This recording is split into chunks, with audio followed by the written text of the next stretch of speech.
It was 4th of July night, 1944, on the island of Saipan in the Pacific Ocean, remote, away from anywhere. In an interview my grandfather remembered, there was this guy in a P-38 at night, and they used their guns to shoot into the side of a cliff by the water. That was our 4th of July fireworks for that year.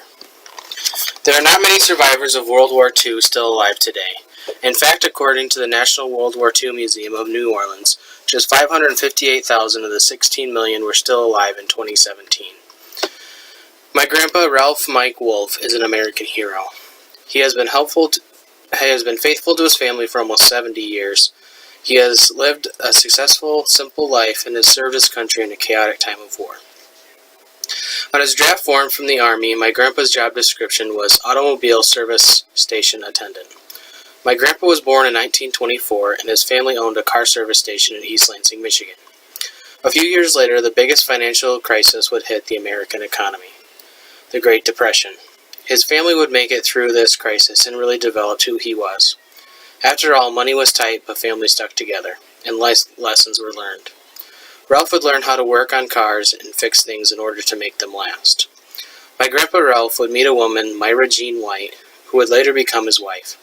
Together they had 5 children, Mike, Rob, Pamela, Paul, and Laura. Family has always been important with my family. My grandpa would write in his book, World War II Life of Ralph Wolf, about his aunt and uncle's house. Jean always said going there was like being home. Everybody that went there had fun.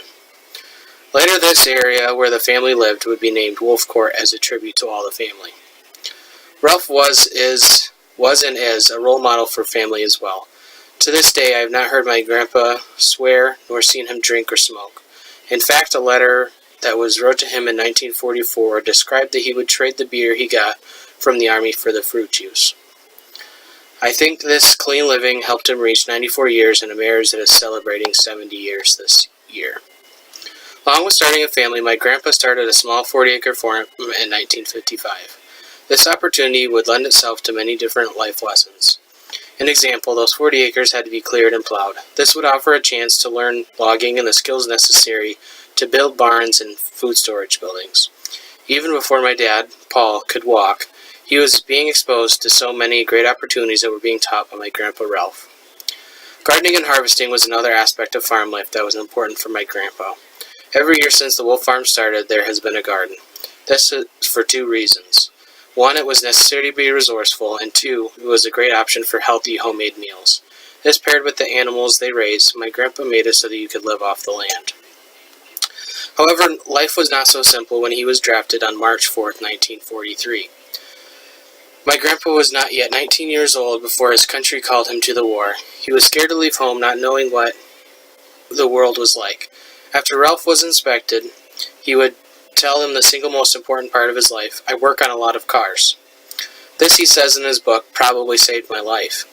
My grandpa would then be shipped to boot camp and several other camps around the country in preparation for service. On November 8, 1944, he would land on Saipan for his part in the Pacific theater of the war.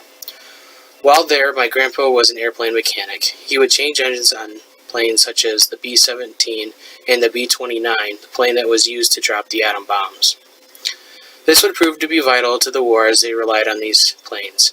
Ralph notes in his book, from our records, the 498th Group changed 401 engines. The average engines lasted 348 hours times 4 engines on every plane. The average miles to and from Japan was 2,900 miles and took about 14 and a half hours. A lot of engines just burned out. In December of 1945, my grandpa Ralph would arrive back in the United States in California. He writes in his book, my final pay for the government was $193.15. That would be the last money I would get. Not much, but like I said, I was still alive and in one piece. A lot of guys and gals would be crippled forever, some without legs or arms, or blind, or in pain all the time. Some would live in VA hospitals. They would never get married and have children. Those are the ones that came back from the war. They are the heroes. My grandpa has kept most of his accomplishments quiet over the years, as he is a humble man, something I only can aspire to be someday. He would earn the Victory Medal, American Theater Ribbon, Asiatic Pacific Theater Ribbon with 4 bronze stars, 2 Overseas Service Bars, Good Conduct Medal, and the Distinguished Unit Badge. The American dream is what my grandpa lived, fought for his country, owned property, and a family to support him. He was always teaching you something, and it was always great to learn. Through hardship of the war, my grandpa stayed true to his family and has been there, countless memories and life lessons. To leave your home where you are most comfortable, not knowing any different, was difficult. But his country called, and he faced the most difficult experience of his life. To really encapsulate his sacrifice and call to duty, my grandpa writes, "But my time in life, not many kids went anywhere. We were lucky to just go to Lake Lansing on the 4th of July. So it was rough for me. Just thinking about it, I was homesick before I left the station. I still get tears thinking about it now. Not knowing anybody or where you were going was rough."